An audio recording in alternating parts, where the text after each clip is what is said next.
বলি আমরা সুযোগ পেয়েছি।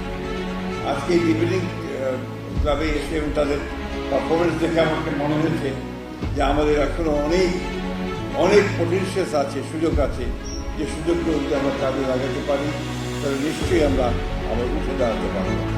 আমাদের সামনে চ্যালেঞ্জ অনেক। যে বিষয় ছিল বিতর্কের, জলবায়ু যে সমস্যা, সেই সমস্যা, এই সমস্যাগুলো খুব বড় সমস্যা। তার চেয়ে বড় সমস্যা আমার কাছে মনে হয় যে আমরা বাংলাদেশের মানুষেরা আমরা কি নিজেদেরকে ঠিক সঠিকভাবে উপলব্ধি করি, হয়তো বা সমস্যার উপলব্ধি করি না। আমাদের সামনে এই সমস্যাগুলোকে মোকাবেলা করতে সবসময় যে দরকার, আমার কাছে মনে হয় যে একটা নেতৃত্ব, অত্যন্ত শক্ত নেতৃত্ব প্রয়োজন। সেই নেতৃত্ব আমাদেরকে সঠিক পথে এগিয়ে যাওয়ার চেষ্টা করে। আমরা বারবার বঞ্চিত হয়েছি, বারবার ধাক্কা খেয়েছি, খেয়েছি। এবার আমাদের সামনে আমি বলছি কথাগুলো যে আপনারা নিশ্চয়ই লক্ষ্য করেছেন যে আমাদের বর্তমান প্রধানমন্ত্রী তিনি কিন্তু বাংলাদেশের নির্বাচনটা প্রথমে যে কথাটা বলছিলেন আমার একটা পরিকল্পনা, এটা আমাকে অত্যন্ত আকৃষ্ট করেছিল। তিনি অন্য কোনো কথা বলেন না,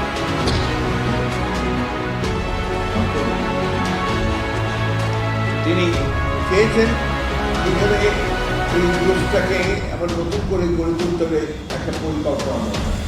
সেই পরিকল্পনা কাজ শুরু করেছেন।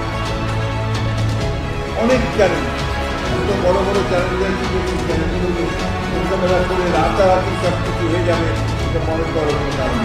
কিন্তু একই সঙ্গে আমরা অত্যন্ত আশাবাদী বলি, আশাবাদী যে আমরা আমাদের তরুণরা তাদের যে ক্ষমতা দিয়ে, তাদের দেশের প্রতি যে ভালোবাসা দিয়ে তারা একটা অসম্ভবকে সম্ভব করেছে, একটা ফ্যাসিবাদকে একটি দিয়ে গণতান্ত্রিক পরিবেশ সৃষ্টি করেছে, উদার একটা গণতান্ত্রিক ব্যবস্থাকে প্রতিষ্ঠা করবার সুযোগ এনে দিয়েছে।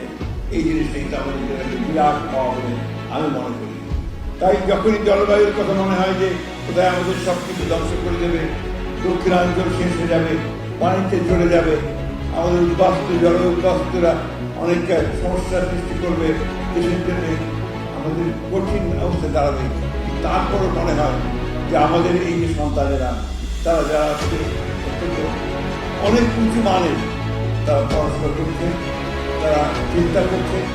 আর আস্তে আস্তে আমার বন্ধু সাংবাদিক বন্ধু আমার সামনে এসেছেন, তিনি বলছিলেন একটা সবচেয়ে বড় যে তার আশার কথা, তা হচ্ছে আমাদের ছেলেরা তাদের বুকের মধ্যে তারা কিন্তু বাংলাদেশটাকে দেশটাকে লিখে দিয়েছে। এটা একটা বিরাট কথা। আমি তাকে ধন্যবাদ জানাই যে এই কথাটা আমাদের মনে করে দিয়েছে। সে জায়গাতেই আমাদের শক্তি, আমাদের স্ট্রেংথটা ওই জায়গায় যে আমরা উঠতে যাই, আমরা ভেঙে গেলে ধ্বংস হয়ে গেলে আবার উঠতে যাই। এই জিনিসটি আমাদের আমি বক্তব্য দিতে পারি। আমার বয়স অনেক হয়েছে, কিন্তু আমি আশাবাদী নয়। আমি বিশ্বাস করি যে আমরা উঠে দাঁড়াবো এবং আমরা জয় করবো। সেই কথা হিসেবে ঘটনা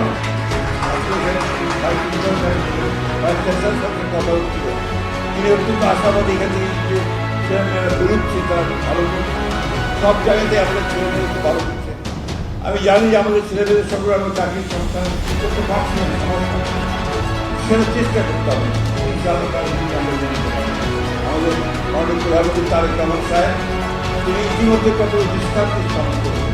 সেই পরিবর্তনগুলো যদি আমরা আনতে পারি, আমরা অনেক দূরে এই একটি মানুষ আমি আপনাকে আমার দলকে নিয়ে বলছিলাম, তিনি 24 ঘন্টার মধ্যে প্রায় 5 ঘন্টায় কাজ করেন এবং তিনি সারাক্ষণভাবে কী করে পরিবর্তন আছে। অনেক সমস্যা আছে, অনেক আর্থিক দুর্বলতা, যে কথাগুলো বলা হয়েছে আমাদের সবসময় বাইরের দিকে লক্ষ্য করে রাখতে হয়, আমাদের টাকা আছে কিনা, টাকা জোগাড় করতে পারবো কিনা। কিন্তু তারপরেও আমাদের যুবকদের, তরুণদের শক্তি, তাদের অদম্য আকাঙ্ক্ষা দেশকে সামনে থেকে এগিয়ে যাওয়ার, নিজেকে সামনে প্রতিষ্ঠিত করবার, সেটা আমাদেরকে আশা দেয়, জাগিয়ে দেবে না। আমার একটা বদনাম আছে যে আমি সব কথা দিয়ে কবিতা বলার চেষ্টা করি, এখনো কিছু কিছু মনে আছে, তাই আবারও বলতে চাই যে সংসারে বলি। যদিও সন্ধ্যা আসিত মন্ত্র মন্ত্রে, সব সঙ্গীত গেছে ভাঙিয়া, তবু বিহঙ্গ ওদের বিহঙ্গ মন এখন অঙ্গ বন্ধ করুন। পাখা বন্ধ করা যাবে, উঠতে হবে, তুলেই তীরে আমরা পৌঁছে করি। সবাইকে ধন্যবাদ আমাকে আমাদের সুযোগ করে দেওয়ার জন্য আপনাদের সঙ্গে ধন্যবাদ।